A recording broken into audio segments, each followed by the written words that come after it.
morning to you, our dear esteemed viewers. Welcome back to this episode of Focus on Parliament on Civic Space TV. My name is Douglas Trekonen, stepping in for your host, Isaac Kwagala. Today we are putting into perspective a very interesting conversation from the campaigns down to the qualifications of members of Parliament, but also the constitutional duties of the members of Parliament that we intend to take them onto the floor of Parliament on 15th of January 2026.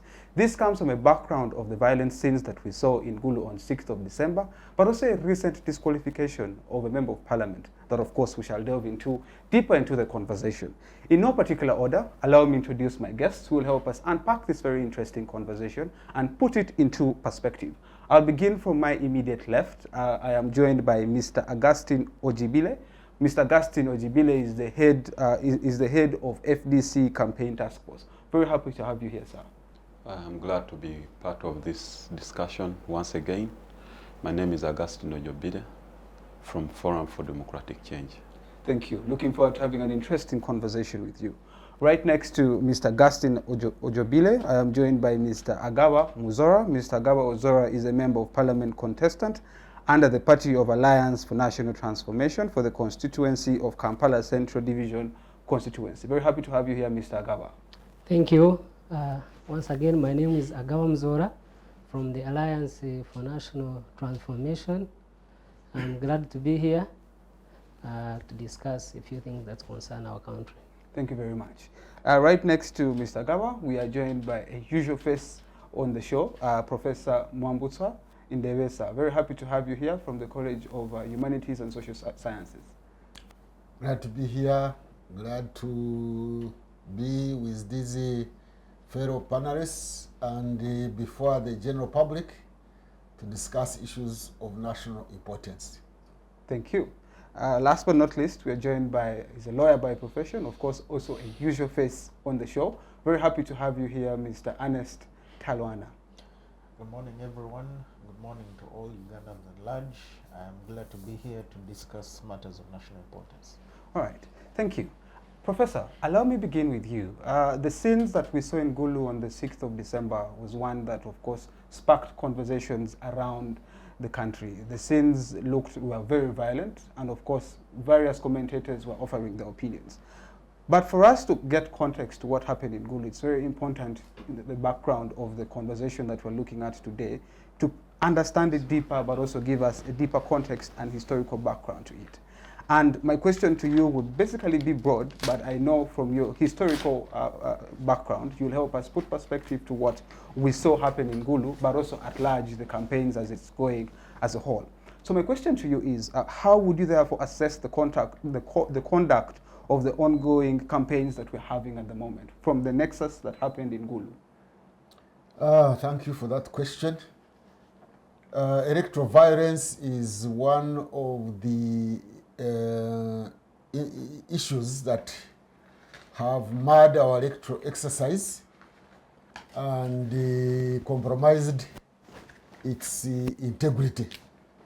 Electoral violence has not started now. It began in 1961, especially when the Mengo government had orchestrated violence against the potential DP supporters because of various reasons of Mengo, because they feared to lose their status within the Uganda.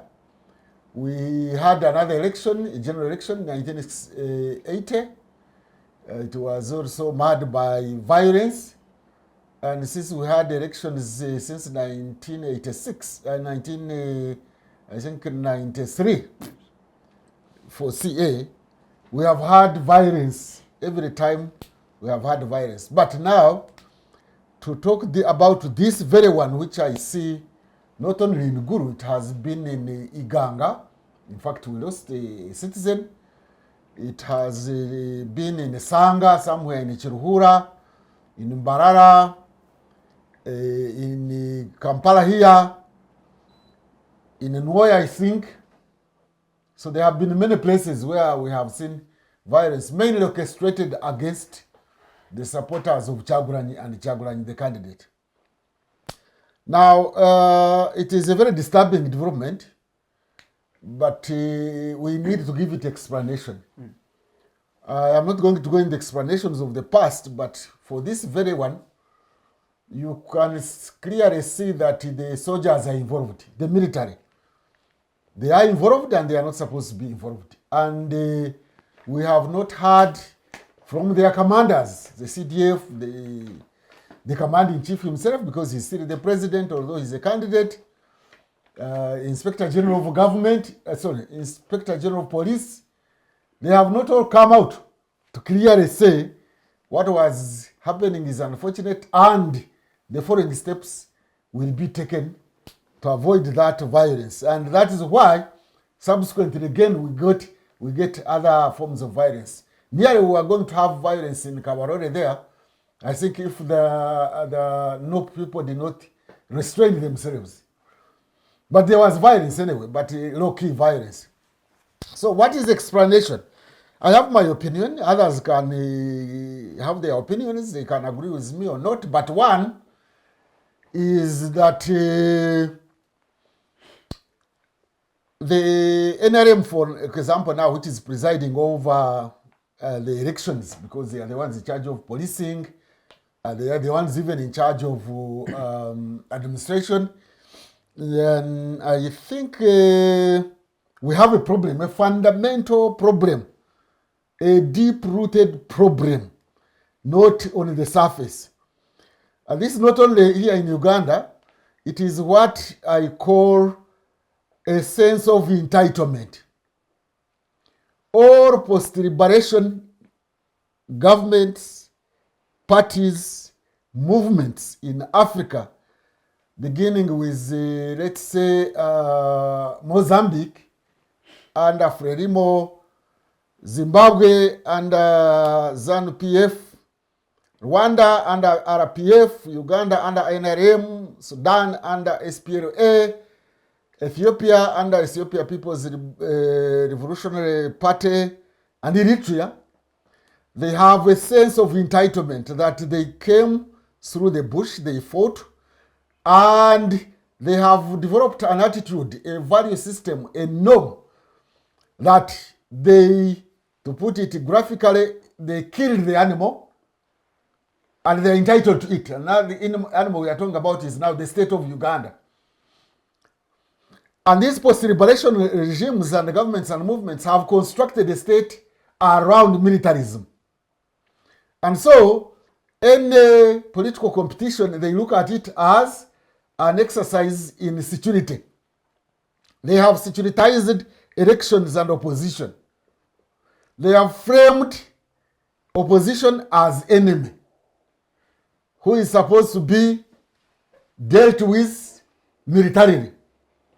I think that's a fundamental problem, an attitude of mind, a norm which has to be addressed, or else we shall never have a change of government peacefully in those countries and movements I've talked about.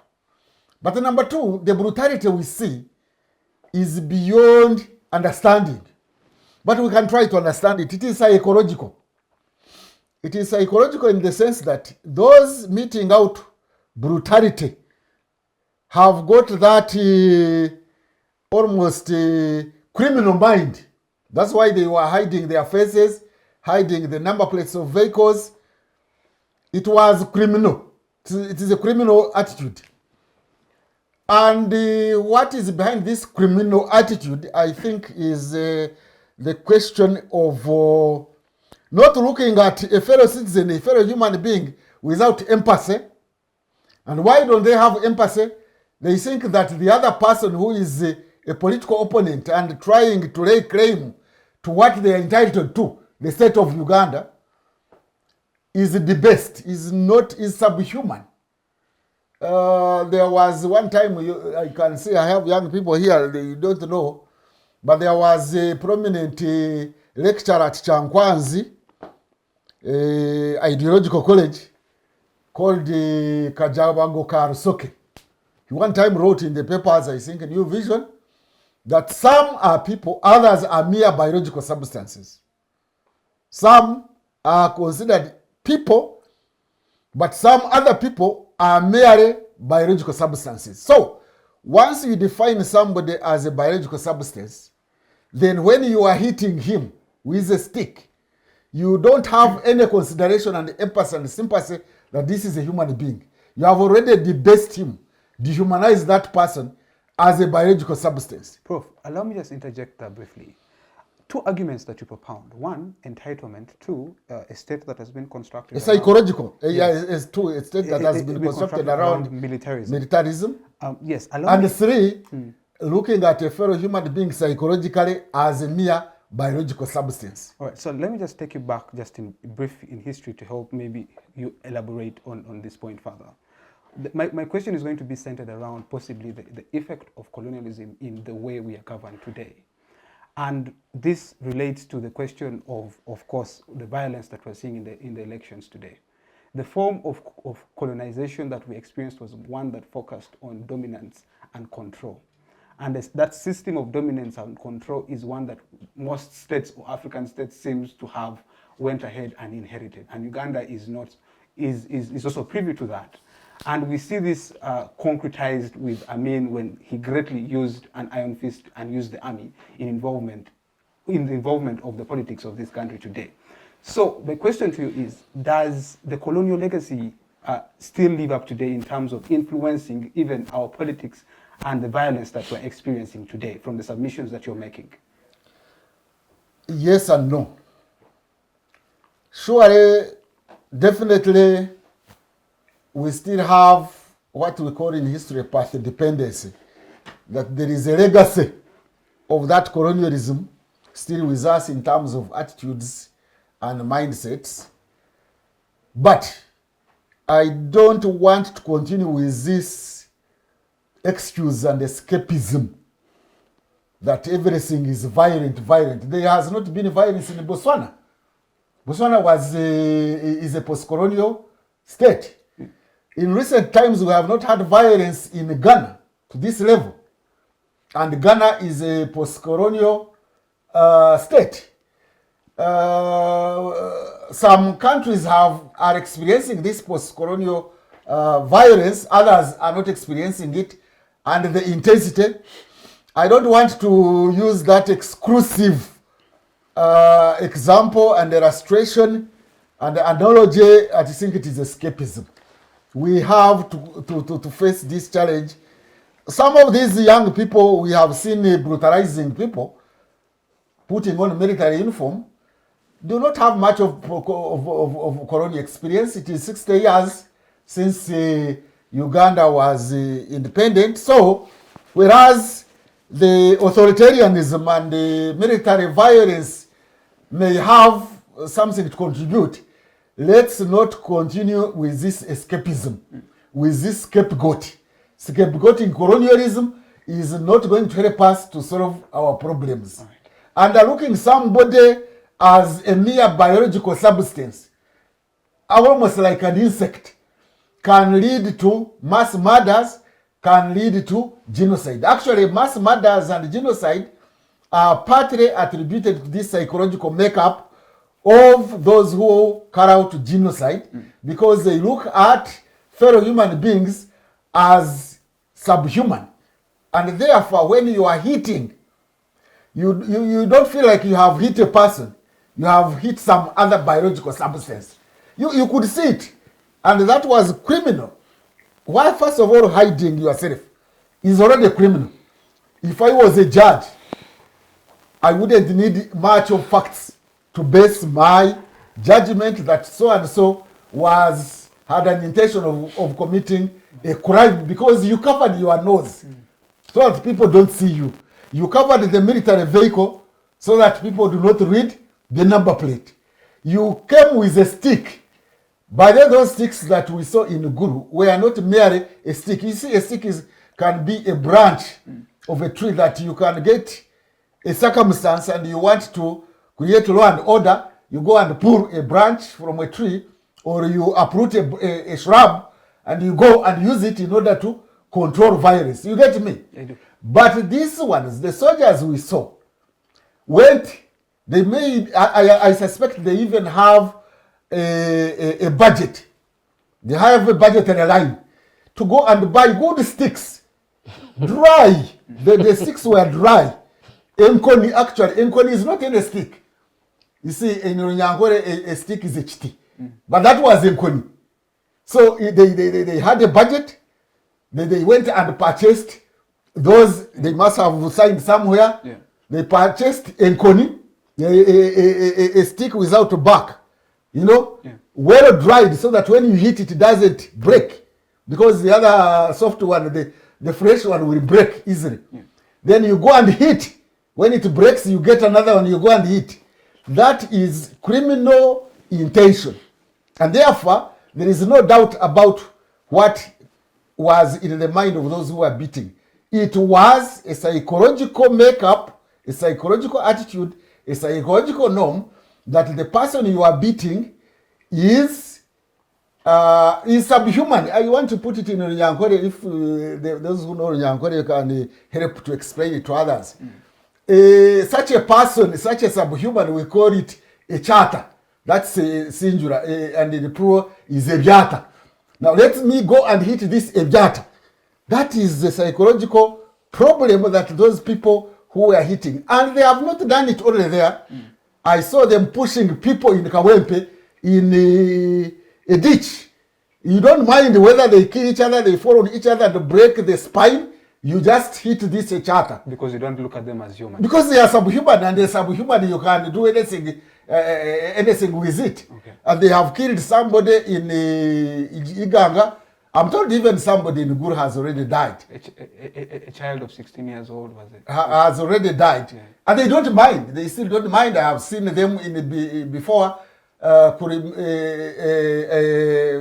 performing such acts on fellow human beings without empathy, without sympathy. So the point I'm making here, which Ugandans should share with me, is that when you see somebody hitting another person without empathy, without sympathy, then you know that the psychological makeup of that person hitting is that he's hitting a biological substance. Okay, thank you. Ernest, listening to Professor, he brings up very key arguments. And one thing that stands out is the makeup or the minds of these individuals who have been involved in the violence that we saw in Gulu. And from that background is where I would like us to now start the conversation of electoral violence and, of course, putting into perspective the campaigns as well. We have seen some campaigns have been peaceful, but others have been violent. But let's get your thoughts, one, on the events that happened in Gulu, but also your thoughts on the campaign trail generally, whether it is, in your opinion, a peaceful one or one that is marred with both violence and peace at the same time. Professor has already laid out a chronological map of the history of violence in Uganda all the way from 1961. So you can see it is on theme for us. And what happened in Gulu is less of an anomaly and more of what tends to be the situation in Uganda throughout our electoral cycles. Even if there's a claim that some campaign paths have been peaceful and others have been violent, it is generally on theme in our country for there to be violence during electoral season, and it just speaks to a pathological need for control, especially with regard to the campaign trail. There is no belief that various individuals can campaign for their respective parties without a need for the armed forces to be there in whichever capacity. This obviously, as Professor has said in elaborate detail, speaks to an entitlement mentality, and that tends to be dangerous, because at some point, when does it end? It becomes a toxic loop that, if it does not break, it just leads to more patterns of violence, and that is unsustainable for a young democracy that seeks to maintain a semblance of ideals. And I mean, we are not immortals.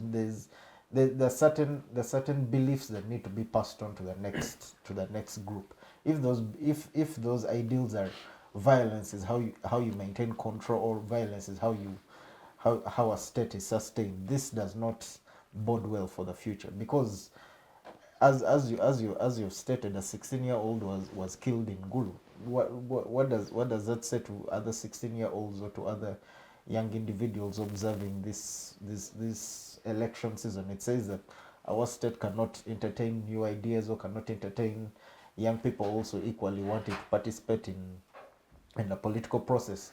If any young person tries to show any sense of identity in our politics, they are crushed, and that does not bode well, because at the end of the day, a new generation comes in, and obviously, UBO statistics of last year stated that we're about, I could correct me where I'm wrong, but we're about 70% of the population in Uganda are below the age of 30, and they're the ones who are observing the status quo. If they're observing the status quo as it is, it does not show them that this country is one that can usher in any form of change in whatever sense in a peaceful manner. Yeah. And that is in and of itself a problematic situation. Thank you. Allow me come to your governor. The submissions of Professor and my brother Ernest don't seem to differ much about the situation regarding violence in this country, and I would also love to pick your thoughts. I know Alliance for National Transformation is a party that propounds for peaceful campaigns and peaceful electoral process. But let us understand your thoughts on the issue of campaigns and electoral violence in relation to the rest of 2026. Thank you very much. First and foremost, indeed, as you have put it, we are, as a party, we are one of the proponents of democracy that works. And democracy to work, institutions have to work. When institutions are working, you have the right people in the right place. What do I mean? Like, the military had no job in a group. So if we had a democracy that really works, we wouldn't be having the military in any form interacting with the citizens of Uganda, and more especially in the manner that they did. But also, I want to also give it a background to add on the professor's submissions. So we are in a strongman state.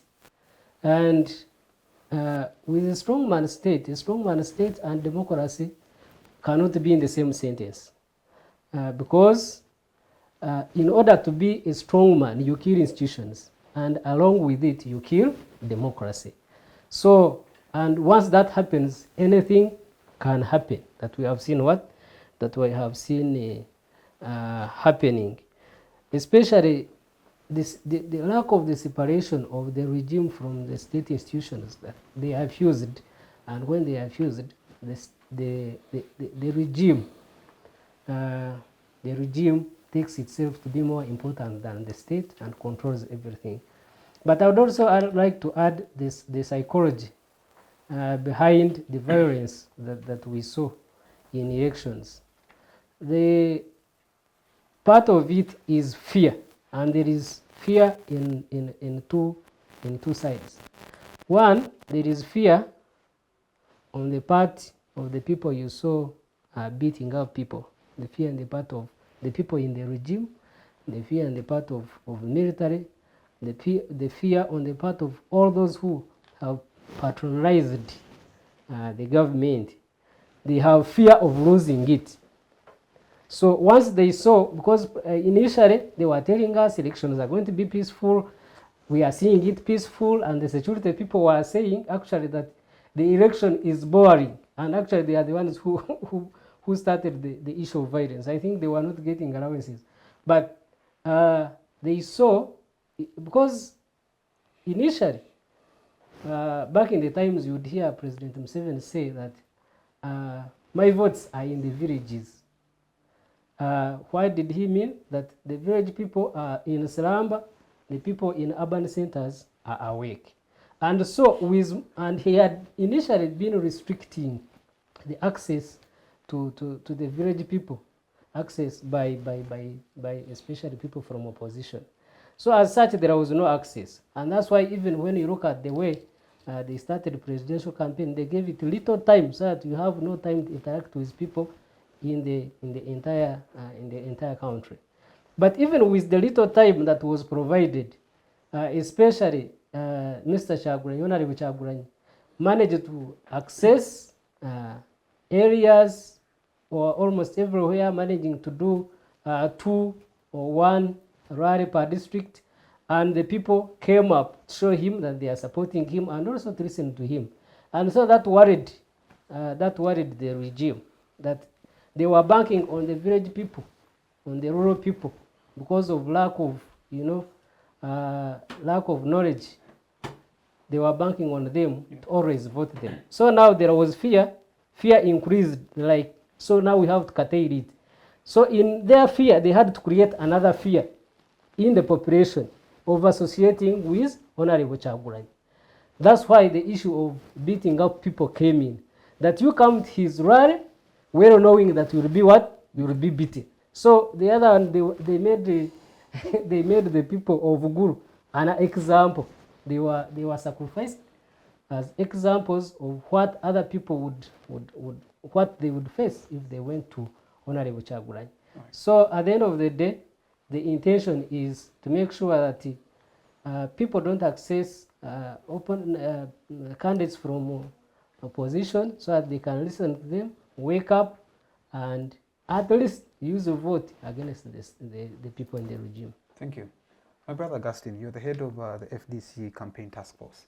It's therefore imperative that also we get your thoughts on, one, the campaign trail, on whether the thoughts and the position of FDC on the issue of the violence that is happening in this campaign season, but also, two, as we shift the gears on the campaign trail, it's imperative that we talk about the issues relating to the emerging trends, the mobilization, the financing. How is that affecting this campaign trail on your end?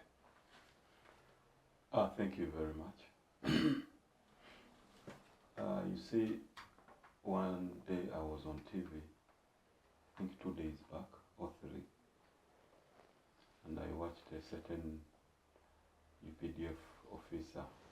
I think she's working under the Marine, that side of, either is it Luengo, that side is, I think it is Kalungu district. And this lady said, you people here, I'm instructing you to vote Mr. Museveni. If you don't vote for him, I will be back here on 16th of January. And she was threatening the citizens, but also telling them that whatever you will vote, I will be around on 16th to see, and you now tell me why you voted otherwise, or I will come back and appreciate the way you voted. To me, if you don't think deeper into that statement, you might think that she is just campaigning for Mr. Museveni. But you forget the statement that if you don't vote for him, that if I was to think deeper, okay, if I don't vote for him, who gives her the orders to come on the water? Many people don't think about that.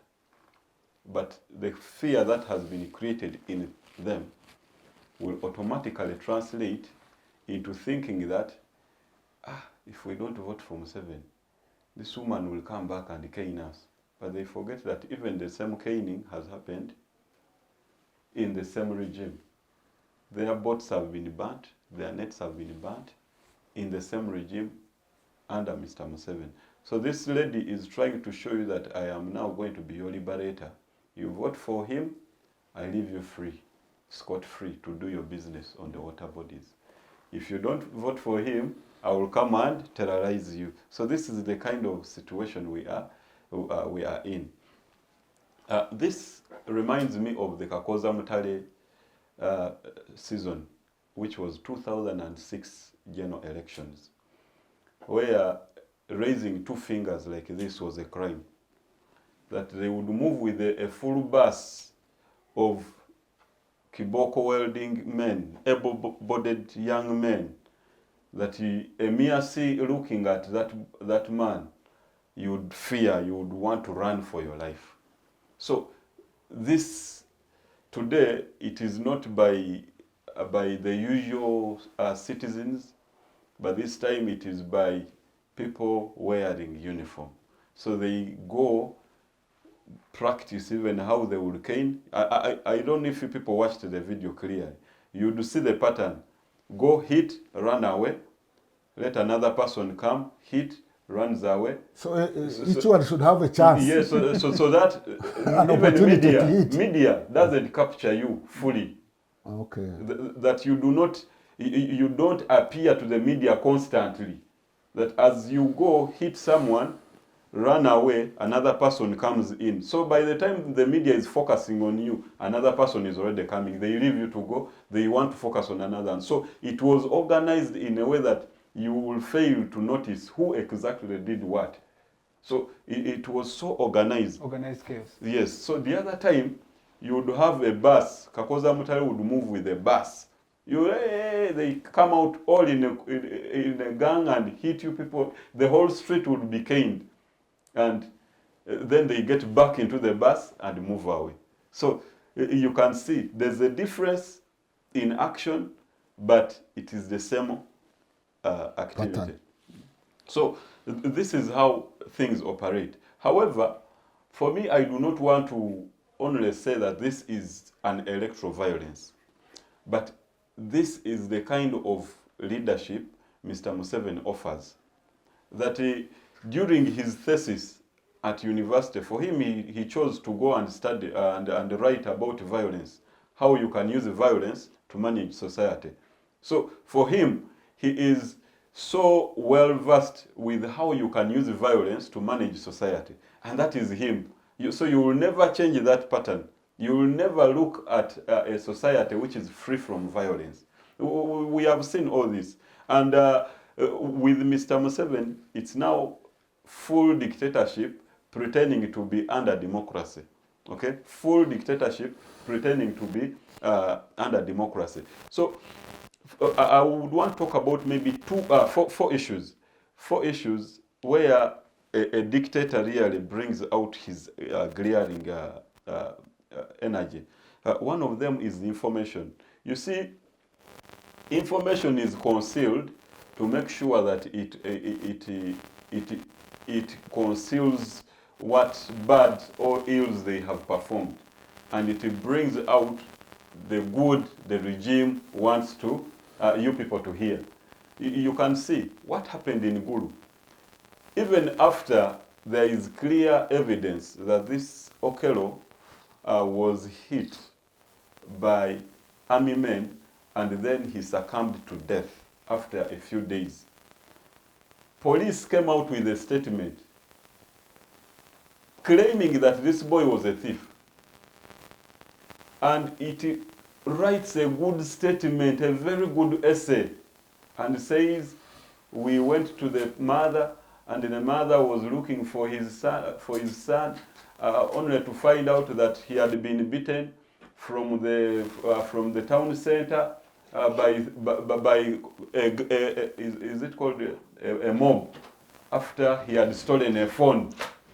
So they create such a story, and then after creating such a story, they make sure it is the one moving in all social media platforms, it is the one moving on all mainstream medias. Then your story of this boy was hit at a rally of a presidential candidate called Bobby Wine is not publicized. This time, investigations were very rapid. So the whole world will believe that this time. boy actually was killed by a mob, succumbed to death because a mob attacked him after he stole a phone. And this happens everywhere. No, there is still investigations to find out. So that gentleman, not a gentleman, he's not a gentleman, by the way. If he's hearing me, no, let him know that he's a thug, he's not a gentleman. He was commanding other people and closing and covering his face and closing the number plates of the vehicle. And the police says they're investigating to find out who he is. All of us who could see him, others even have shown where he studied, whatever. Police is investigating. But for the one who was killed and purportedly is a thief, Investigations are complete. So that is how the regime In will a matter of operate. hours. So that is how it will operate. In a On matter of information, it will conceal. It will not even allow you to go and attend talk shows where it knows you are going to reveal a lot of information about them. Either that talk show will be cancelled, or the radio will be the radio presenters will be roughed up and not allowed to run that show that day. So this is how Mr. Museveni will continue to operate, and he will continue to operate like that as much as he's still the president of this country. Two, I will talk about the economy. The economy, as much as you see today, we are so broke. But it is deliberate. Money is now in sacks somewhere in these people's buildings, just because they must use the same money to come and buy you and me in order to go and vote for them. Business enterprises are owned by friends and relatives and colleagues of those who are closer to the regime. That if you are you are one of the individuals who must wake up every morning to critique this regime, it is hard for you to sustain a business in this country. So you find that we are a collapsing state. Our pockets are continuously running dry of money, not because we are not working, not because we don't want to work, but because you can't actually work in this kind of society, in this kind of environment. You are the person who will be charged with fake URA bills. You are the person who will be charged with fake KCCA notices, and in the end you will have to close. So this is how we operate, and that cannot really augur well in a democracy. So violence is not just about getting a stick and caning people, but also creating an environment where someone cannot actually survive is in itself violence to the community or to the people. That one is called structural violence. Structural violence. So you create a situation where someone must submit to you. Naturally, that I have failed, let me just submit and go to either the dictator or disappear. You have seen people disappear politically, that they just agree to themselves and say, I am not going to participate in politics anymore. I have gone. So this is the situation that we see coming up in Uganda. Three, you look at now, it is now use of violence, use of force. That the regimes will always, when someone fails to submit, they will now attack you directly. That you either submit or we force you to submit. They cripple you down. Cripple you by attacking you at home, so that your family members even begin telling you, please, your Billy, why don't you really leave these issues? You are in, out of prison. We are suffering. What? So that situation is, your family is now crying. Your neighbors are talking to your wife, talking to your kids. Don't you feel that you're causing discomfort to your own family? So that situation alone, they even create people who would come and mention such. That now after this kind of violence on you, they even create people to come and talk to your people and tell them, please, why don't you talk to your husband? Why don't you talk to your son? Why don't your father will be used to come and tell you, if you are not going to stop this, I am going to look at Munyagwa, how he has been humiliated by his father. You are a presidential candidate. Your father comes up to say that, please don't vote for my son. Do you think that is normal? It can't just come from the blue. It is not. That thing is... You must have done it under duress. It is created. It is created by the regime. And now, for you who will not focus to look far, you will say, but now, this is Munyagwa's father also. I think Munyagwa is a comedian, no? Munyagwa might be seen as a comedian by you, but maybe some people are seeing him as a serious person somewhere because he has a following as well. So violence, as you have seen it, we had already talked about it so much, so I would not want to go into that. Some of us have been picked out from radio stations and pushed into prisons. I was picked from NBS in Jinja, put in Kirinya for 2 months. because we were speaking to the people and maybe making so many serious issues that the regime did not want to hear. By that time, it was Kadaga who was still the speaker. That was 2016. So you just imagine how things happen. Along the way, Dr. Kiza Besigye has been picked from so many radio stations, thrown away. Please, radios closed. And you know what it means. Torture after torture, torture after torture. You are caned, you are stopped from attending radio stations, even burials, you are blocked from attending a burial. Such things to humiliate you and create an impression that actually you are a disguise or you are not needed in society. So the fourth is now going to about the issue of cult personality, where a dictator creates a cult personality that you are all very strong, as he had brought it, that you are talking of a strong manship. Then you are almost divine. You will not even die. You create an impression that you are immortal. No, I think there is a situation. So whoever does not believe in you is the problem. And this you can see it in Uganda, that whoever comes up to contest against Mr. Museveni is actually the bad leader.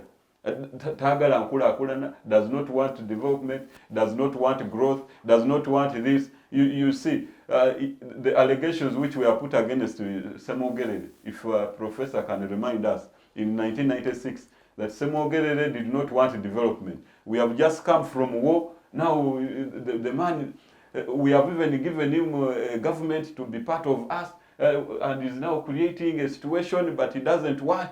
So he doesn't want development. He's a bad man. He's a bad leader. Everyone was caned.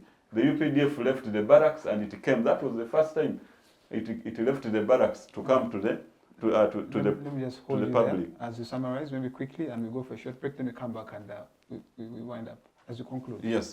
So the UPDF, from the time it left the barracks and it joined the public, it has never gone back. And now, why didn't it go back? That question has never been answered, and it has remained lingering in the minds of citizens. Thank you very much. Thank you very much. It has been an interesting half of the show. We're still discussing, of course, campaigns, and on the other half of the show, we shall talk about the qualifications and the qualifications of members of parliament and their constitutional duties. But before then, let's go for a short break. Be right back. That allow individuals to access, use, create, and publish digital media, or to access and use computers, other electronic devices, and telecommunication networks.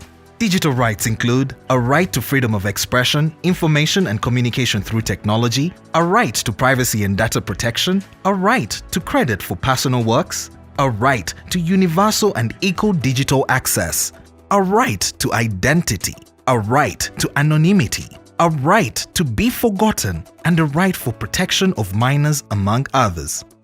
The state's digital rights are frequently violated through various unfair actions, for example, blockage of websites and social networks, theft of credentials, unauthorized use of people's data for personal gain, privacy intrusion, online censorship, arrests and intimidation of online users, internet blockages, and the proliferation of laws and regulations that undermine the potential of technology to drive social, economic, and political development worldwide. It is hence every citizen's responsibility to respect rights of other digital users and to speak out or report to the responsible parties when one's rights are violated. Welcome back from the break. Just before we went into the break, we were discussing, of course, electoral violence, but as well putting into perspective the current campaign trail. Professor, before we shift gears and understand the qualifications of members of parliament under the constitution, but also on what grounds do we see them be denominated, it's imperative that we understand the emerging trends that we're seeing in the current campaign trail. Conversations have been emerging around the rise of populism in our politics today. And it's something that I think it's important that we understand and debunk in this conversation. So the question will focus around one, financing in the election, two, the rise of pop culture, but then most importantly is whether people are actually voting on issues or they are just going ahead to vote on tokens that are being offered. Thank you, but you have asked very many questions in one. Yeah. Let me first deal with the issue of qualifications, especially regarding certificates, because there are very many qualifications to stand. But that particular one. Now, that particular one was put in the Constitution. I was a party to the making of the Constitution as a researcher for the CA, and I know the background. They had the makers of the Constitution had realized that you may not have high school certificate. But first of all, let me first say this. The high school certificate or the HSC A-level certificate issue qualification was put in the Constitution because it was assumed that to be in Parliament, by not to be a president, you must also be qualifying to be a member of Parliament. It's also a requirement. Yes, I am saying that those who made that constitutional provision for equivalent to HSC, but HSC first, somebody who can appreciate a debate of policies in Parliament. And therefore, there was supposed to be an enabling law after the Constitution to clarify what was equivalent to HSC. Because you cannot simply say equivalent to HSC and you say somebody who has done cosmetology for 6 months, that's equivalent to HSC.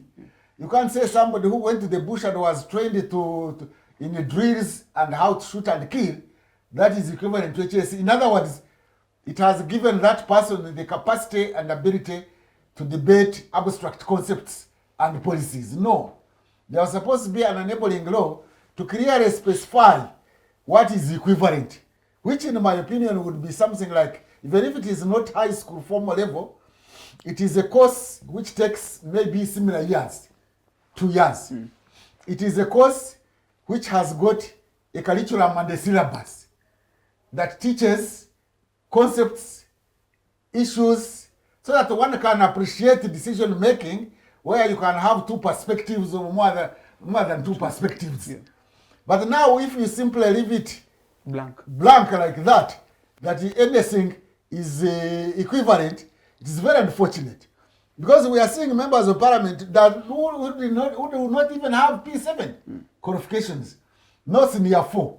In fact, even that equivalent, that other course, which is not HSC, should also be after senior 4. But we are seeing people who didn't even have O level also are applying to get an equivalent and going to parliament. That brings in my opinion, confusion. Now look at this mature age. The mature age entry.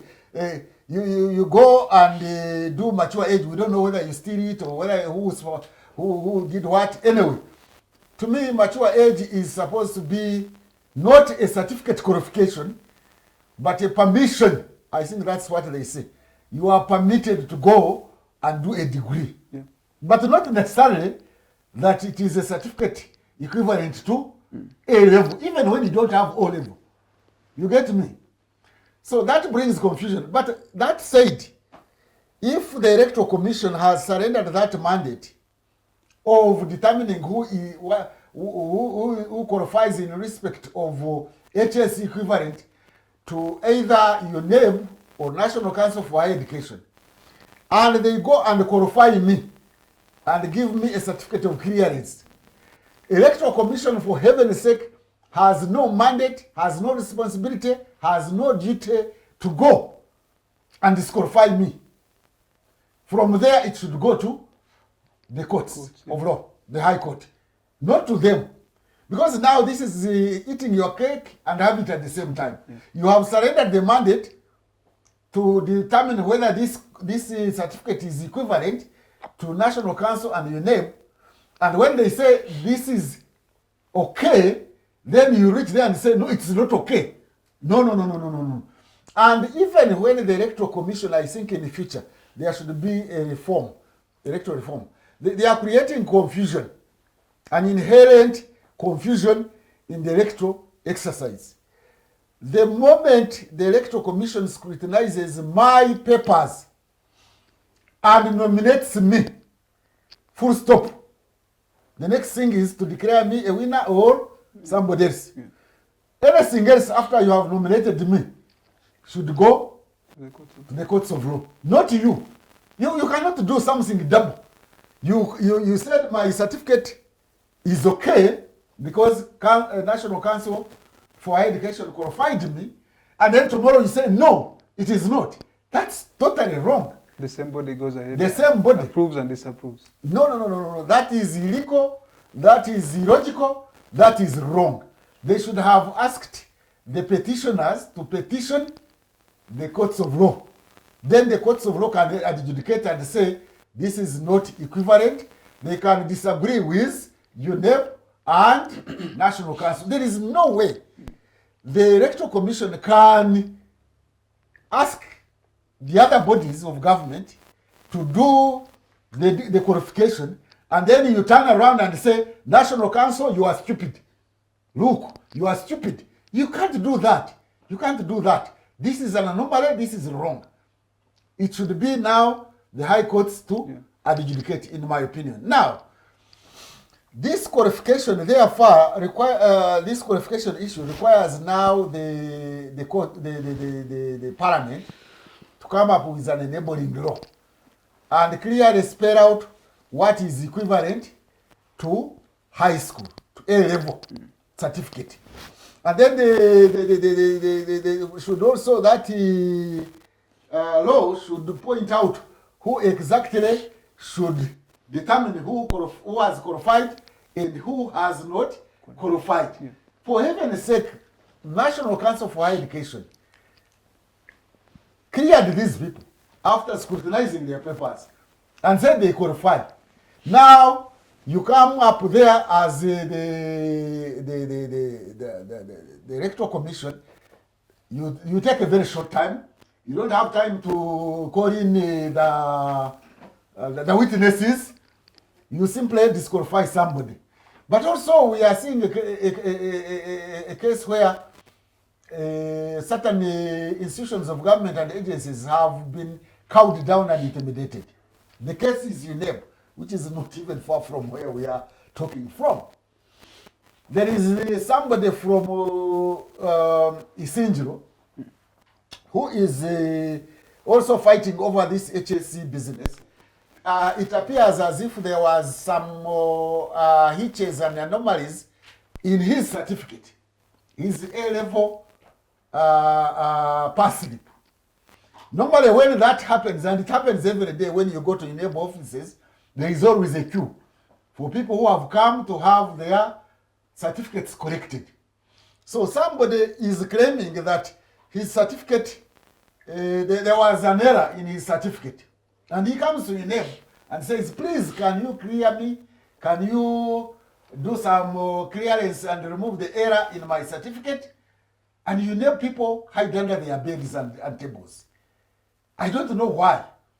UNEP is losing its credibility and legitimacy. If I was in UNEP and I wanted to do justice to this person, to this petitioner, you go and scrutinize your papers and see where you made an error, or you didn't even make an error. And then you give this person and the other authorities that clearance that this person did not qualify. Now, because you are losing legitimacy, and once an institution loses legitimacy and trust, it becomes useless. Yeah.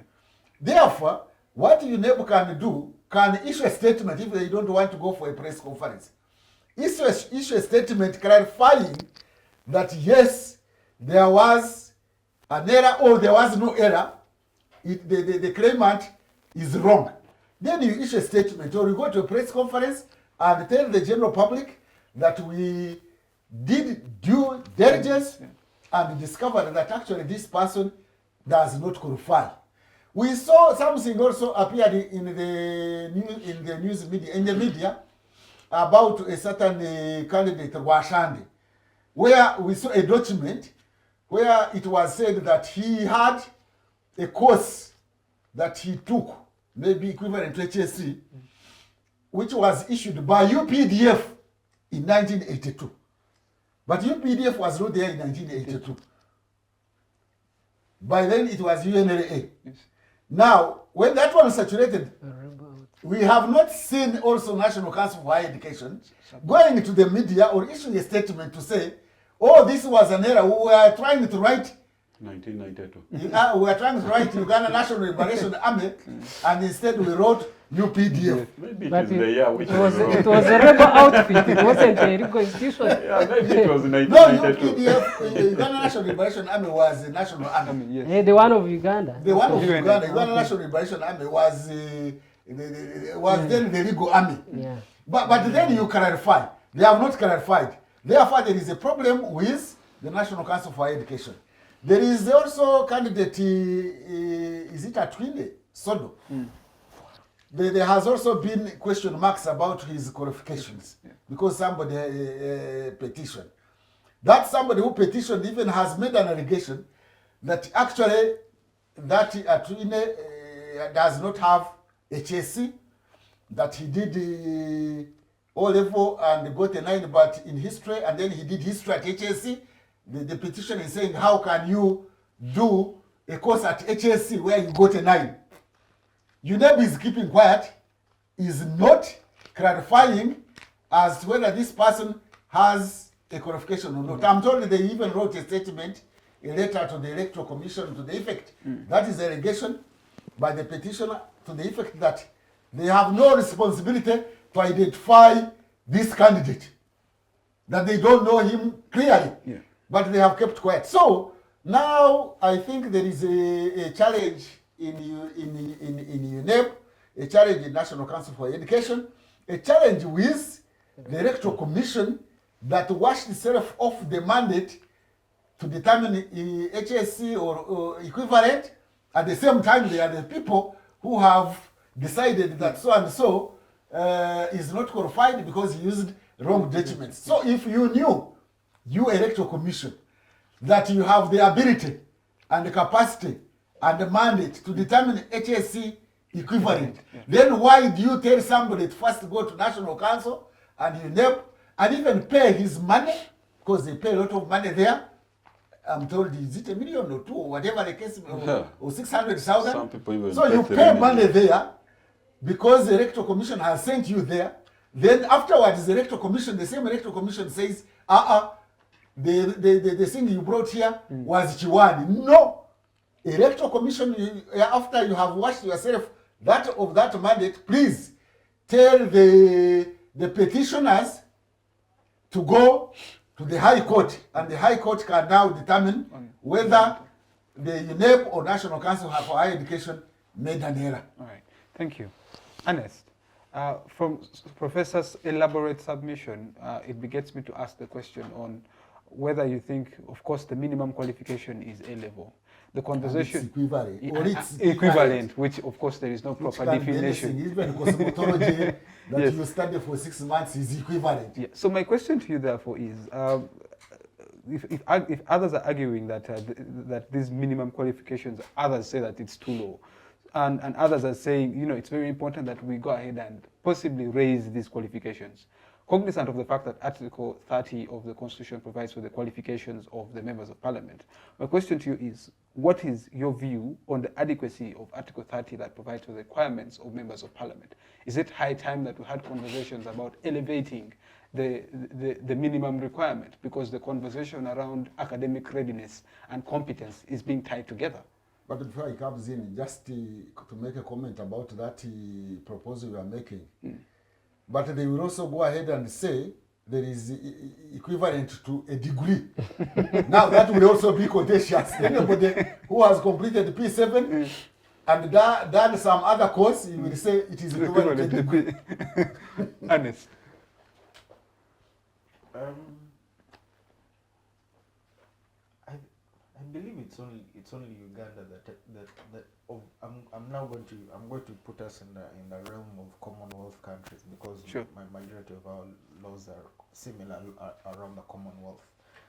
I believe Uganda is one of the few countries that tends to be flexible with its requirements for people entering into parliament. Countries like Singapore and Hong Kong have a bare threshold, which tends to be an undergraduate degree. I'm not going to say that this is the reason why Hong Kong and Singapore exist as they are and why Uganda exists as it is, but you can tend to see that there's a bit of a correlation. And I will speak for my own self here. How I used to reason at A level and how I used to reason at by the time I finished my undergraduate are totally different. There's a certain simplistic way you see the world when you're done with your senior 6. Yes, obviously it's considered a Uganda Advanced Certificate of Education, but there's a certain way you see the world then, and there's a way you see the world after you finish undergraduate. It does not mean that you're at the same level as someone who has gone for a postgraduate or someone who is at the standard of professor here, but generally speaking, there's a certain way we appreciate things at certain levels. So yes, obviously the vast majority of Ugandans do not have A level as a qualification. But when you start asking yourself, what kind of conversations do we need to have as a country? What kind of conversations do we need to have to put our country at a certain level? That's where certain people have merit in the argument that maybe we should lift our standard from A level to a graduate to not graduate to undergraduate, because again, going back to my own experience, A level, yes, you there's a certain way you argue, but compared to how someone who has finished an undergraduate degree argues, there's certain level of complexity in how you understand abstract conversations and certain, I'll use the word, nuances of political thought. And when you look at that, it makes you understand why certain countries who are also under British colonial rule tend to have that threshold of undergraduate. And when you see that, because I'm now going to step outside the realm of Uganda, but I will remember, I remember sometime during the lockdown, I was running through old parliamentary Hansards from the UK just to occupy me, because the lockdown period was a very long time, days felt long. So I was listening to the quality of arguments. This was 1942 in the UK. It was at the height of World War II, and they were arguing about the need for a national healthcare service because of the rigors of war and the like. But you listen to the quality of arguments in 1942, and you're asking yourself, wow, this was 1942, and this was the quality of argument in a British parliament. But Ernest, see, yes, our current parliament is the most educated parliament of yes, all parliaments we have had in our history. Yes. In terms of people with undergraduate qualifications, but also masters. Yes. So will that argument therefore relate to what we have today in terms of competence and the integrity of the parliamentarians? Thank you for raising the point of integrity. Integrity is also a very valid point, because yes, I'll concede to that. It's not enough to be educated. You also have to carry a sense of integrity. And maybe, but what you are saying is what the makers of the Constitution had in mind in 1994, 95. They had what you are talking about in mind. So we look at them because there are other factors that affect the competence and the performance of a member of parliament. Others are restrictions by the movement system, which says if you become too competent and raise many issues, you'll be blacklisted and you'll not be brought to parliament, because the president did say when he was in Jinja at one time campaigning that you send me those who can go and sleep. That also psychologically rooms in their mind when they are talking. But 1995, they had what you were talking about. yes. So when you look at all of these, when you look at all of these as a whole, if you want a quality of arguments and a quality of issues to be raised in the floor of parliament to be considered deeply, then a sense of access, a sense of having higher education qualifications as well as integrity matters, because Uganda as a construct does not end whenever the good Lord calls our current head of state. Uganda as a construct will continue, and for a construct like that to continue, it needs to have a certain depth to the people who want to discuss the matters of the day. and the matters of the day are the ones that need to be taken with seriousness, especially with the kind of people you want to discuss these matters. And I've obviously touched on a lot of matters, but to your point, yes, the education qualifications are of significance, especially with the quality of people you want in parliament, as well as their integrity. And I know this was envisaged in our 1995 constitution, but also in terms of norms, it's not enough for a law to be written. It has to also be put into our norms. In our norms, we also have to take seriously the quality of people we want to be arguing the matters of the day on the floors of parliament, because what they say influences what how people perceive and interpret the issues, and how also I will say, and how also the laws are legislated, and how they're passed and how they're perceived. Even just today morning, while I was coming to the studio, I was going through X, and I was seeing an interesting argument by a certain Nigerian, and he was saying that 70% of Africans are prone to misinformation. That means that not just Ugandans, but a lot of Africans will tend to be misinformed about the issues of the day. And if you're misinformed about the issues of the day, who is there to fact check us? Who is there to tell us that no, this is propaganda being pushed, and this is the actual source of information, and the actual truth? And so when you look at all of that as a whole, that means that the kind of people who represent you need to be people who are adept at knowing what they're talking about, and they should appreciate the complexities of every single topic that they're addressing. Thank you. Our Member of Parliament contestant for Kampala Central, Mr. Gaba, there seems to be a blurry line between the constitutional duties of members of Parliament and what the constituents expect. Knowing that the constitutional duties of a Member of Parliament relates to legislation, oversight and representation, and yet there seems to be an overriding interest from the constituents. So then how can we go ahead and balance the parliamentary constitutional duties and the interests of the constituents who want other things out of those constitutional duties to be put back into which are not related to the constitutional duties? Thank you very much. I would like to throw a few jabs on the previous question about the qualification, the minimum qualification, before I can move to answering your question. One, I think I am of late finding out what criteria does National Council for Higher Education use to make equivalence. I think that's what he was talking about.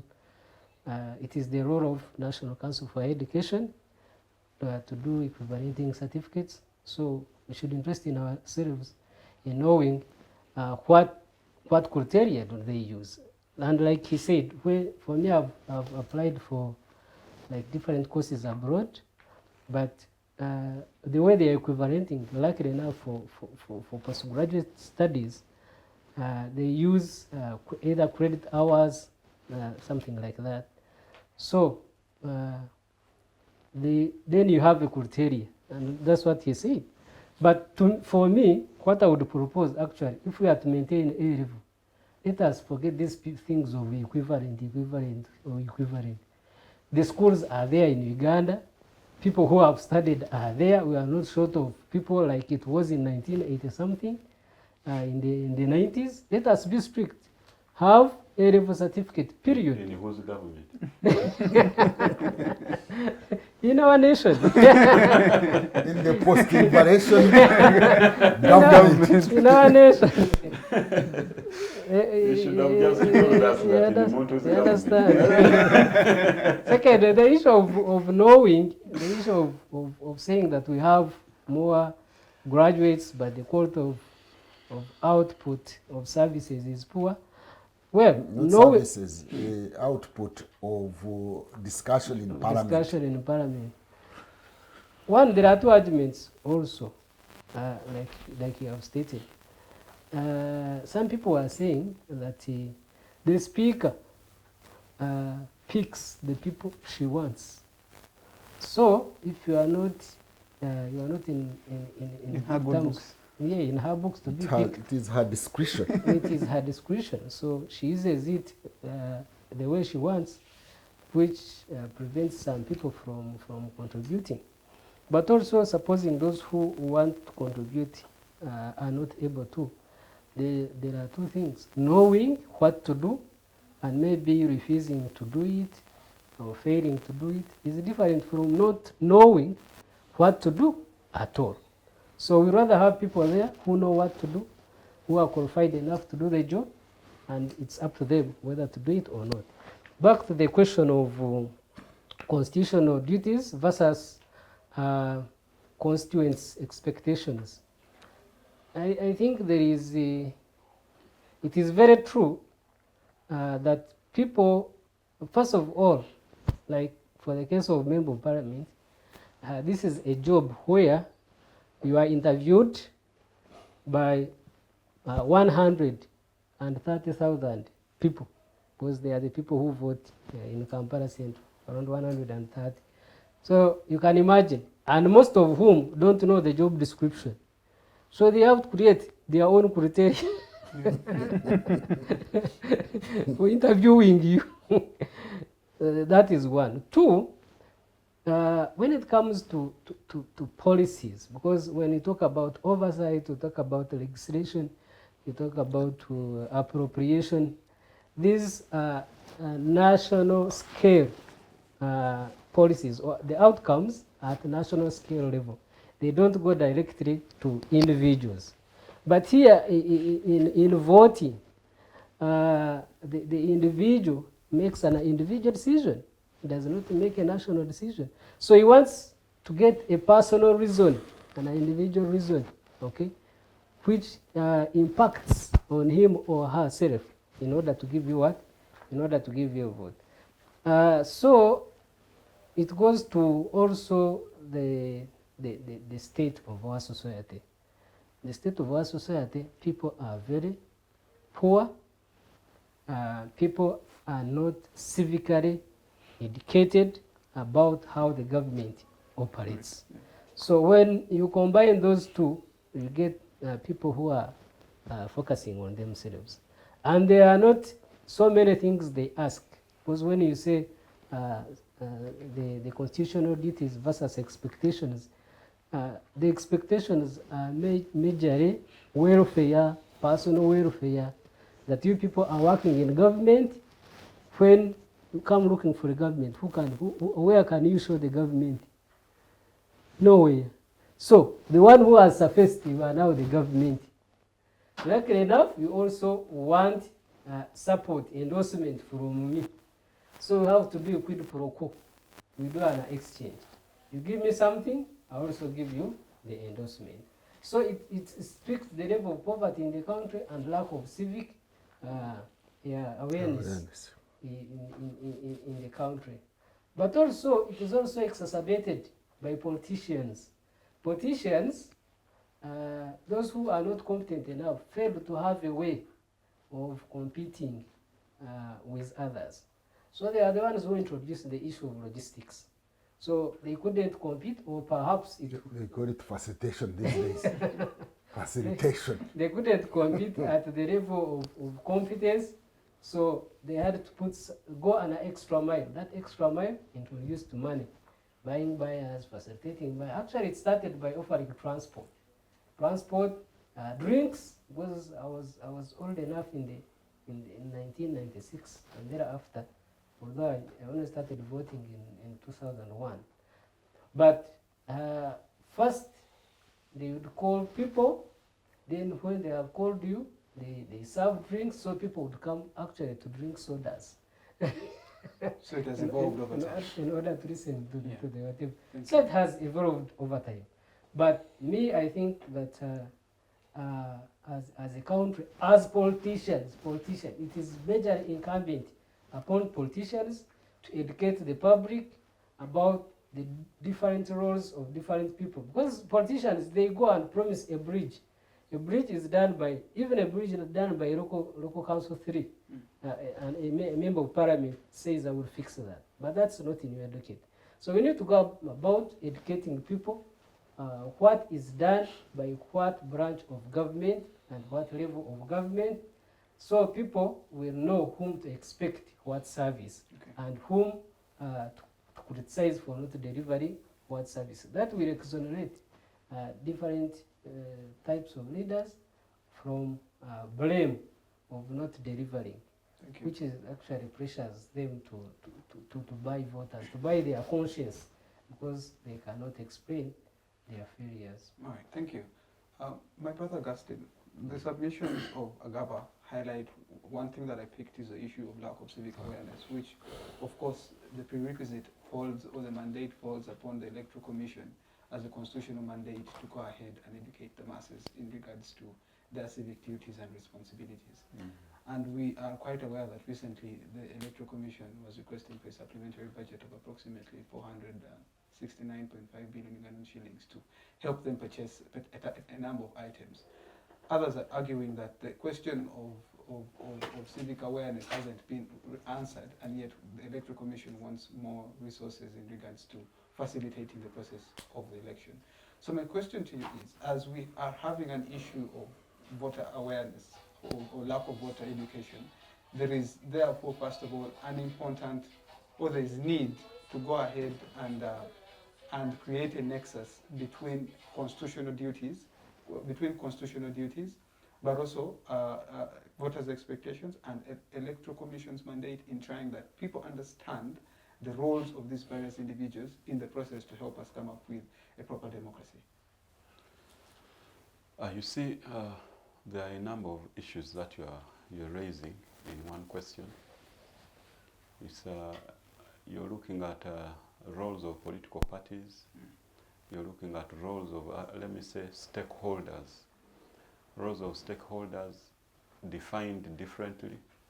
That is the Electoral Commission, political parties, individual candidates, and maybe the civil participants in this democracy. Each other individual has a role to play.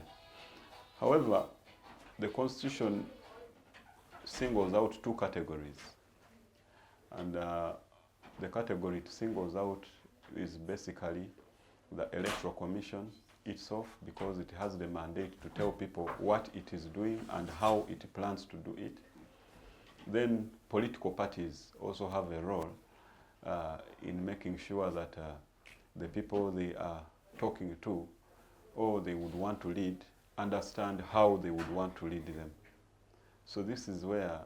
But maybe you need to add on the Human Rights Commission. Yeah, yes. Because the civic education is actually under the docket of the Human Rights Commission.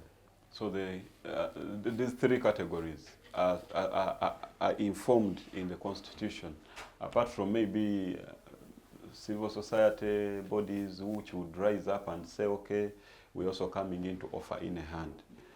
Maybe individual candidates would now also go in the name of talking about their manifesto, talk to the people and tell them this is how you will vote for me, and you must come from this time to this time, and maybe you will use this biometrics and all that. Though I have issues with this. You see, Electoral Commission as a body, you must understand that it is doing everything deliberately. For now, let's talk about the issues occurring now in this current election.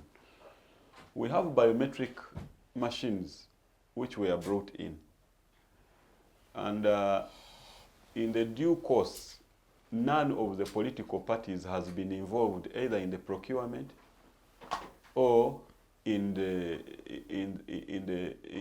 training of how these machines work. They have never even been tried whether they are functional or not functional, or they can sustain their battery for about 6 to 10 hours. And Electoral Commission has come and made out a very bad outburst that at a polling station where the two biometric machines that have been provided break down, there will be no continuation of election. That is already disenfranchisement planned early. That at that point where... Maybe they are saying the elections will take place the following day. No, that means there will be no elections. We shouldn't maybe. We know that elections for the president will be on 15th of January. Now, where the Electoral Commission comes up with a very vague statement that we know these machines are so functional, we have never tried them. We know they are of good quality, nobody has seen them. The moment they break down, there will be no election at that polling station. And it is the chairperson of the Electoral Commission making such a statement. So that is, we should really be calling out the Electoral Commission to either withdraw that statement or create alternatives, give us alternatives.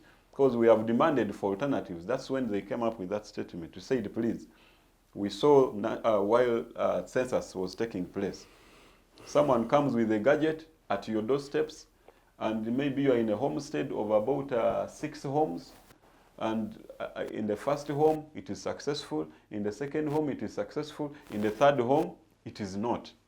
Battery is down, the machine has broken down. That person came at around 8, it has broken down at 11.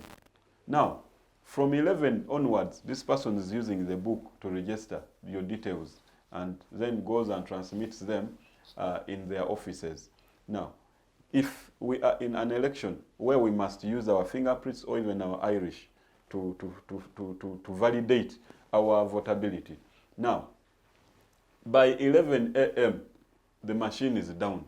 So we are not going to have an election take place from 11 to 4 p.m.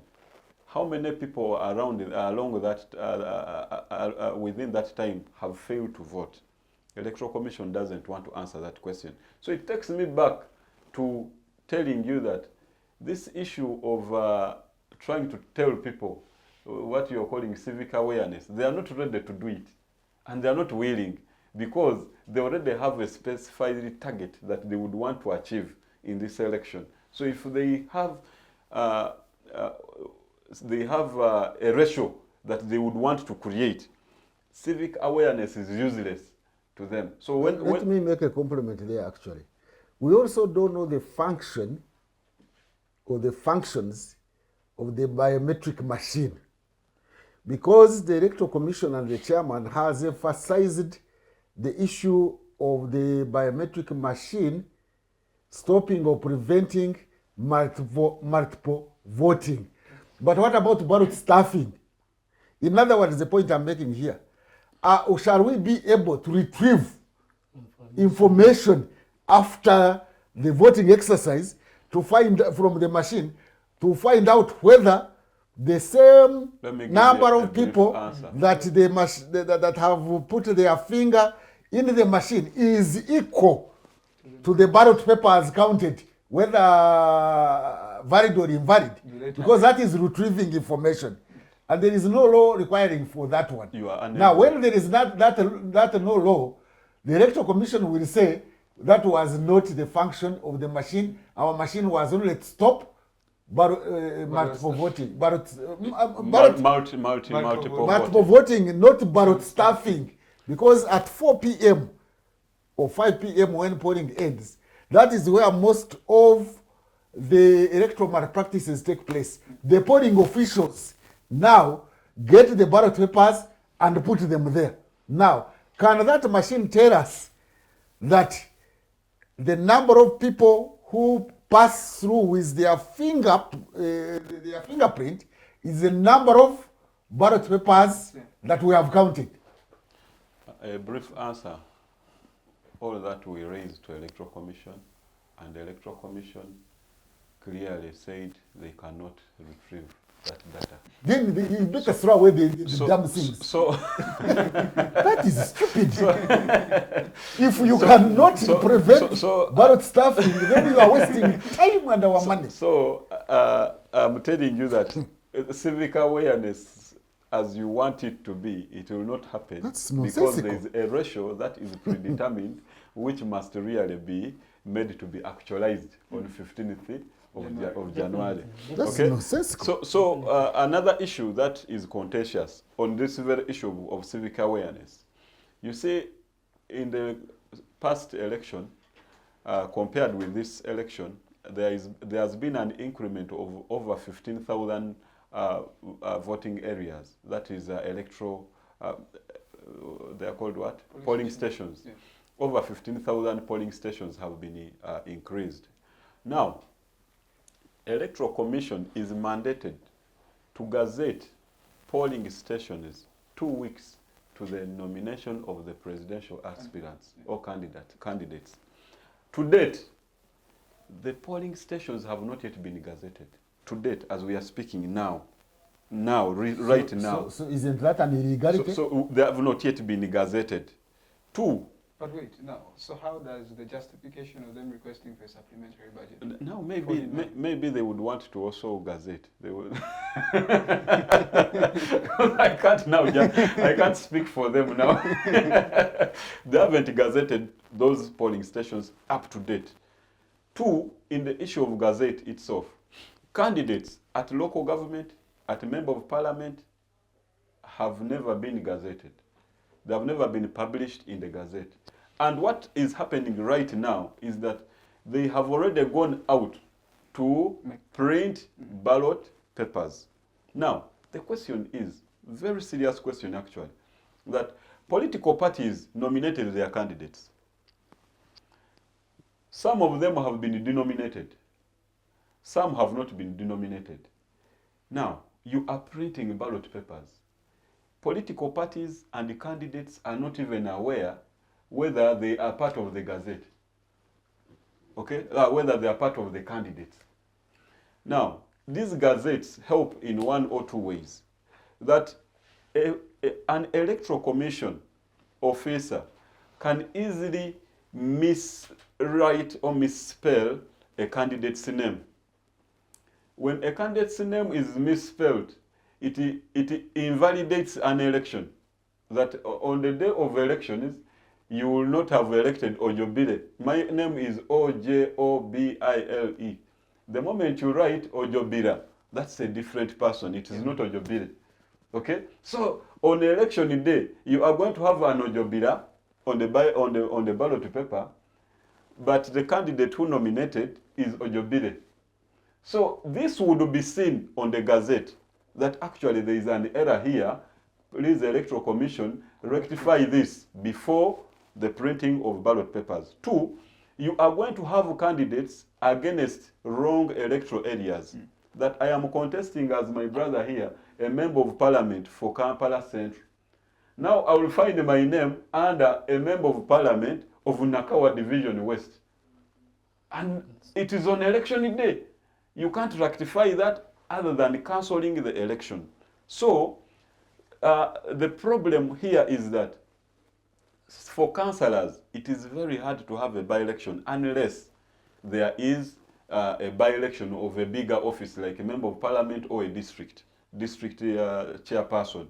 Now, councillors who will fall under this category of misspelling of the name or vis-a-vis the category of electoral area and the name are different, this person or this area will have no leader for the next 5 years. So this is a challenge, that when you're talking about civic awareness, all this is under civic awareness. So we're having a problem with the Electoral Commission.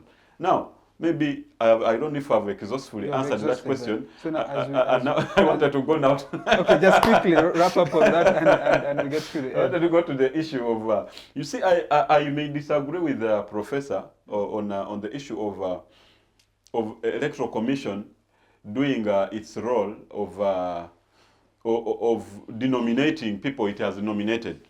You see, these electoral officers or managers at the districts, some of them, majority of them actually, fall prey to manipulation. That we have these strong candidates in the districts who would always want to go through and oppose, like Anita Among, the speaker. That this person will go and manipulate the district, and then in the end, blocks out people who are legitimate not to run against her. But such situations can be overturned at the Electoral Commission headquarters if at all you present yourself with legitimate reasons. Two, issues like academic qualifications. Some people can get nominated at the districts even when they have false documents. Okay? Now, the people who are at the center are not the ones who nominated you at the district. So there's that difference, that if I am the one who nominated you, maybe you couldn't still come back to me. Okay? So they are not going back to the returning officers at the district, but they are coming to the headquarters at Kampala for justice. That please, you nominated us three, but the two people have issues here and there. So these people would now look at these papers again and say, I think, to me, it is justifiable that we need these people to handle these issues. Maybe, to me, I would say, if I was Walukaga, me as a person, if I was Walukaga, I wouldn't waste my money to go to court. According to the current law, Walukaga is wasting time and money to go to court. Because if you tell me that you enrolled to go for a degree, and now you have an expired certificate, which would allow you to run. It expired on the 12th of June. And you have it. It is expired. And National Council also wrote the same letter around the 2nd June, saying that this academic document is an equivalent. Which academic document has expired on the 12th? Okay? Now, the moment this document expires, it means you must present a valid document. Today, I can't travel to US because I don't have a valid ID. My ID is expired. I can't use the same ID to travel to US. Okay? I would have to get a valid national ID, which I will present at the embassy and tell them, now, this is my ID. I will not use the old ID, which is expired. So this is where the situation is. That the colleagues who are participating in this kind of election must understand that the law should operate. But the two are not the same. Yeah. Although I'm not necessarily saying that the certificate is valid. The argument they have, a National Council maybe was based itself on, was that the expiration of the certificate of mature age is to expire when you don't use it. It will expire when unused. But for him, he used it and went to the university. You see, The challenge, Professor, the question is, today if Walukaga dropped out without graduating, would you say he went to the university? Yes. And he did what? Without papers? But I have got certificate. No. No.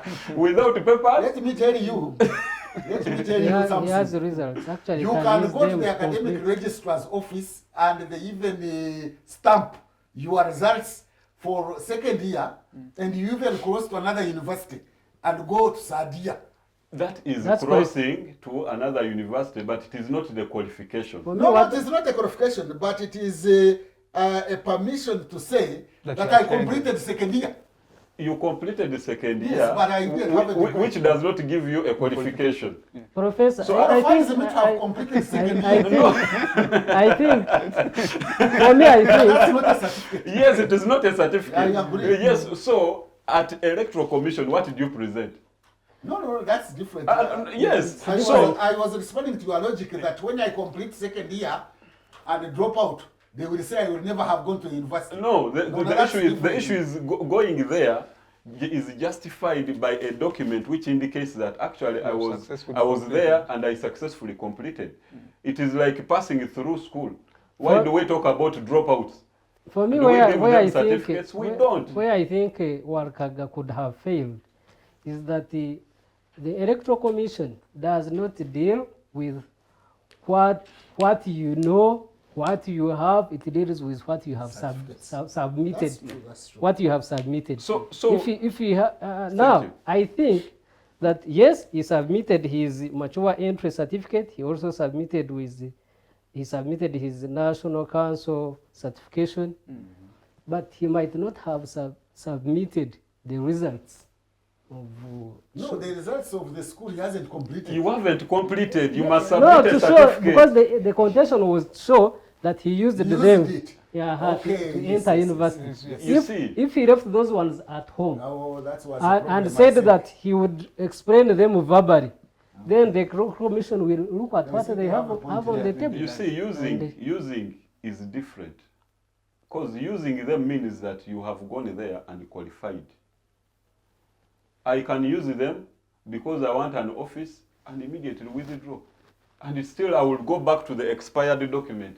It means I will still be at the level of the expired document. It doesn't matter as long as you have already crossed that bridge. That's why he has That been, is- he that has is the been law. stopped. That is the That's law. why he has been stopped from crossing the bridge. Right, so as Now, the issue I wanted to bring out is that you see, Professor Mwambasa again brought up a very a very big issue concerning the National Council for Higher Education, and to me, I want to relate it to the appointments.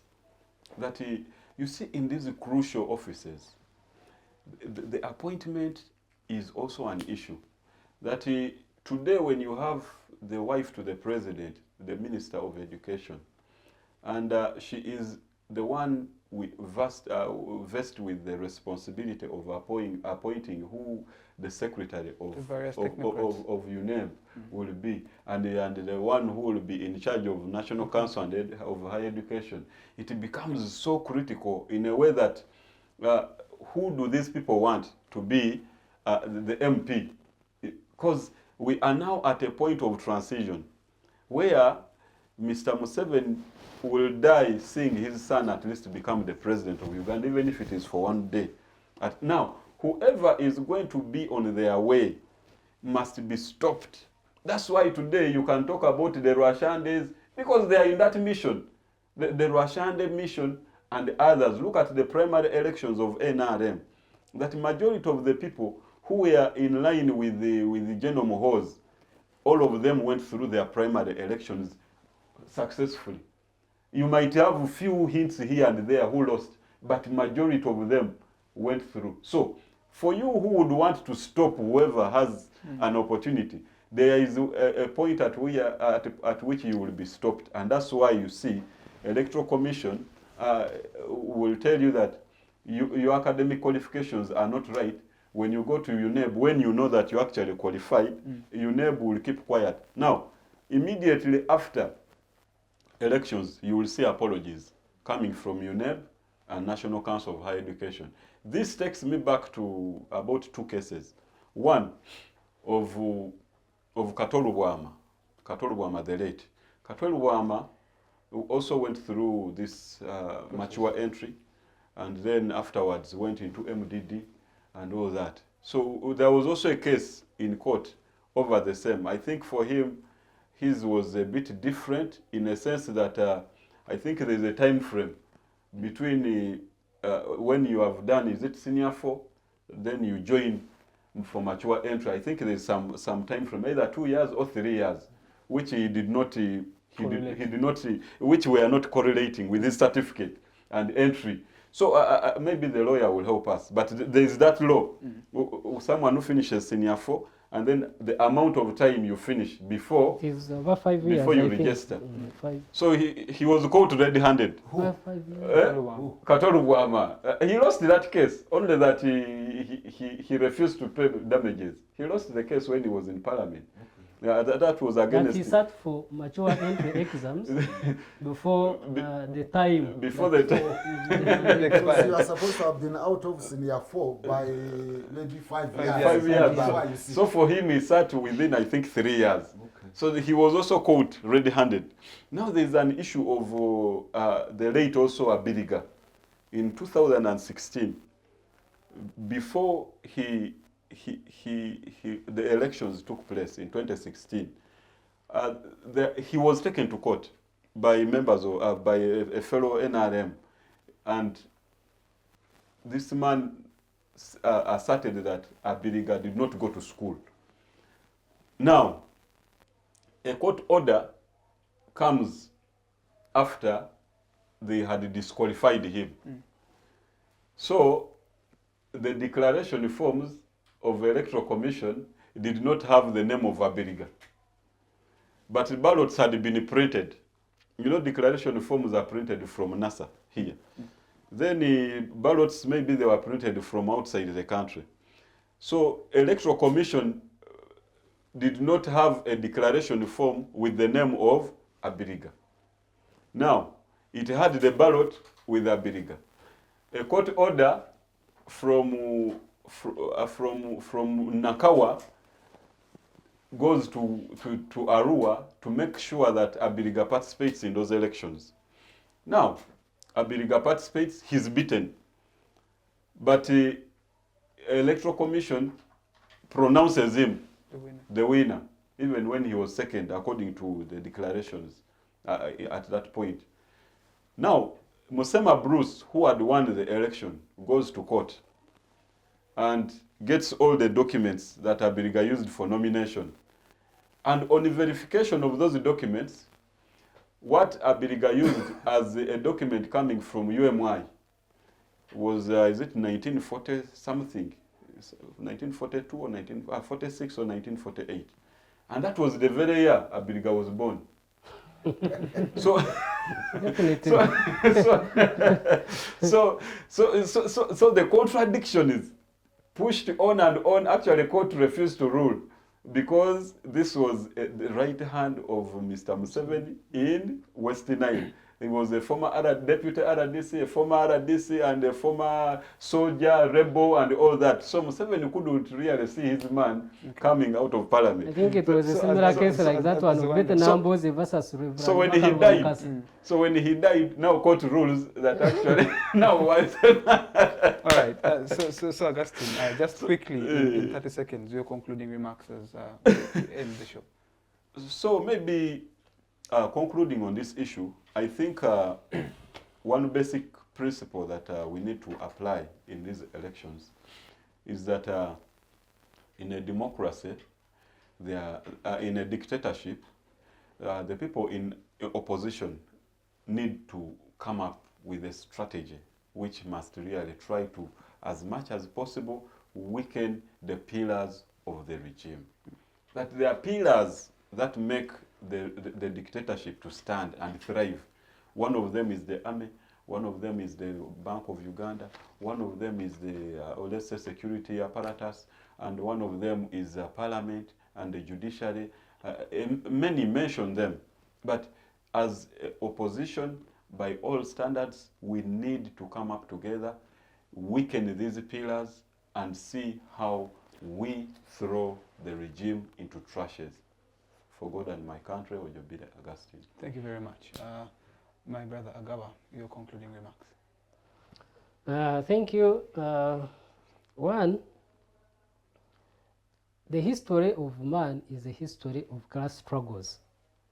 So, according to history of man. To Marx. That's also my observation. Because when you look back, we have the people who are especially towards the Industrial Revolution. We have people who used to work on land, the landlords versus I think the serfs, something like that. Then we came up with the bourgeoisie versus the nobles, and actually people who brought democracy were simply substituting kings. And when they brought it, unfortunately, they never brought down the system. They took on the position of the kings, and that's where you see the same privileges of the kings had, and the same privilege the presidents do have. So the struggle, as the struggle must continue. And what am I saying is that we are in a strongman state. There is basically no democracy. It is only a few things that are left to us, which fuel the running of the strongman state. But we cannot stop pursuing an independent and free and liberal Uganda. So, to the changes, to the forces of change, actually these people are heroes. These people, you say that they are opposition, they are heroes. I'll give you an example. In 2000, I finished my A-level in 1999. Some people, of course, don't believe I'm that old, but I am. In '99, I finished the A level. I got 21 points, but the only degree I qualified for Makerere was Bachelor's of MDD. It had been introduced that year, Bachelor of Drama. No, but I said, I'm a shy person. I mean, I have nothing. Maybe you could act I'm as not- a shy. I'm not poetic. I didn't find my life in what? In drama. So, but then in 2000, BCG came up and said, I'm going to sponsor. Why was that? Because they had reduced even the 2,000 students who are sponsored at the university by the state to about 800. The others had been diverted to state house sponsorship. So, BCG said, I'm going to sponsor 5,000 students at the university. And the president had come up and said, I'm going to sponsor 4,000. The following year, I had to apply without going back to A level with the same marks. And I got admitted for Bachelor of Social Sciences on government sponsorship. Who is my hero? It's not Museveni, it is Dr. Chiza Besigye. So these people are heroes because they are the ones who are keeping the revolution going on, that will eventually make us break the chains that are bound around us and build a free society. That's what all free societies have gone through. Yeah. So I implore Ugandans to team up with the forces of change, appreciate the weight they are uploading, for Bob Wine to go out there, for Mugisha Moons to go out there with no facilitation, with all the limitations in place, and wake you up. It's a sacrifice on their part, and they should interpret it as such. Thank you, Professor. Thank you. First of all, to make a small correction from my neighbor to my neighbor here. Yes, Marx said that the history of all hitherto known history is the history of class struggle. That was in Europe at that his time. There is even gender struggle. There is a history of ethnic struggles. There is a history of racial struggles. There are very many. There is now generational Gen Z struggle against the geography, whatever. There are very many struggles, but let me end there. I wanted to end on this serious note. And I'm going to use even a very undiplomatic language, that it is nonsensical for the biometric machines, if they are not detecting ballot stuffing. I repeat, the biometric machines, we should be able to retrieve information concerning those who pass through the machine and the ballot papers which were counting. They should carry on the polling station. On the polling station. If not, then I don't know why we spent even all this money, because most of the rigging takes place in ballot stuffing. And I thought that the machine was going to cure two mischiefs. One, catching those who are multiple voting, coming from one polling station to another polling station, that it would catch those. Two, that it would catch those, especially the polling officials, who ballot stuff, so that any number that exceeds that one which was fingerprinted in the machine should be taken to have been, the whole station should be invalid. If it is not doing that, it is nonsensical. Thank you very much, Professor. Ernest, your concluding remarks. My concluding remarks will be with regard to the violence as seen in Gulu. It's a problematic situation if even the youth are being killed in these elections, because at the end of the day, no person who sits on any elected position is an immortal. Generations come and go, leaders come and go, and if the generation that comes after is being shown that the only way for an election to be conducted, or rather electoral processes to be conducted, are through violence, that portends a very dangerous situation for the future of Uganda. The young Ugandans should be shown that elections can be conducted in a civil manner, and ideas can be shared without any form of threat to any person's life. And if that cannot be shown as the way to go, or basically as as a philosophy for Ugandans to abide by, then what we have coming for us is dangerous, 2026 and beyond. All right. Thank you very much, Ernest. Thank you very much, Prof. Thank you very much, Agava. And thank you very much, Augustine, for the wonderful discussion. It's been lively. It's been lovely. And to our dear esteemed viewers for religiously always following Civic Space TV, but also Focus on Parliament, thank you very much. To the production crew, Paul, Brittany, Ronald, for making that the show is up on time for our viewers to follow. Thank you. And to the Center for Constitutional Governance for ensuring that there's this platform where we air these views and, of course, have the citizens involved. It's been lovely having you on the show. My name is Douglas Strekonen. See you next time, same place, on a different show. Merry Christmas and Happy New Year.